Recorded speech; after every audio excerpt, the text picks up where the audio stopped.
Je vous appelle parce que mon fils qui a 10 ans vient de faire une crise d'asthme. Je suis vraiment inquiète parce qu'il a du mal à respirer là. D'accord madame, donc on va vous envoyer le médecin, vous êtes bien au cas. Je prends l'exemple d'une crise d'asthme.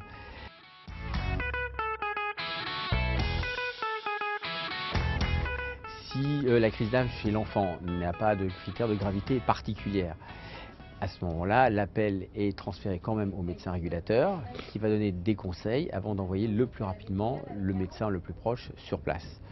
En moyenne, en moins d'une heure, en 45 minutes à peu près.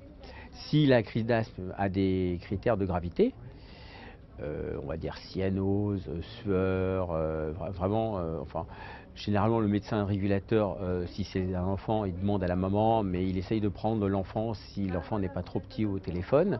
Et comme on apprécie bien, il peut passer directement l'appel au SAMU parce qu'on a une convention d'interconnexion avec le SAMU pour pouvoir envoyer rapidement les secours les plus adaptés. Tu veux Oradour-sur-Glane, c'est le plus proche, sinon tu peux aller dans le 14, comme tu veux. Le médecin est prévenu par un mail ou par un autre moyen qu'il y a un appel qui est arrivé et donc sur l'application, il va voir toutes les coordonnées du patient, il va voir les symptômes, il va voir si le médecin régulateur, les conseils qu'il a donnés. Il va pouvoir regarder aussi si la patiente a déjà appelé précédemment et voir les antécédents, s'il y a eu des antécédents de noter.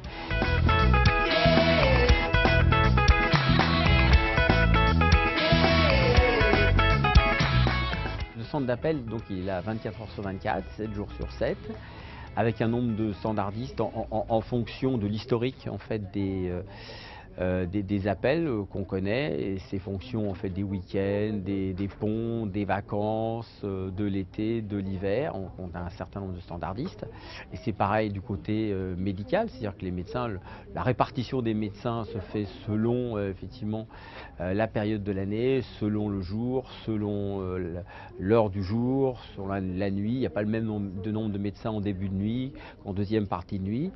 Et tout ça répond à quelque chose d'historique qu'on connaît bien et on essaye, malgré ça, de toujours s'adapter en permanence. C'est-à-dire que s'il y a une épidémie brutale qui arrive, ou par exemple comme en 2003 il y a eu la canicule, on essaye toujours d'adapter les effectifs et du standard et des médecins à la survenue de pathologies brutales. C'est ce qui fait en fait notre adaptabilité. Le SOS médecin, on peut dire que c'est de l'adaptabilité en temps réel et tout le monde s'adapte. Et c'est ce qui fait la grande souplesse du système en fait.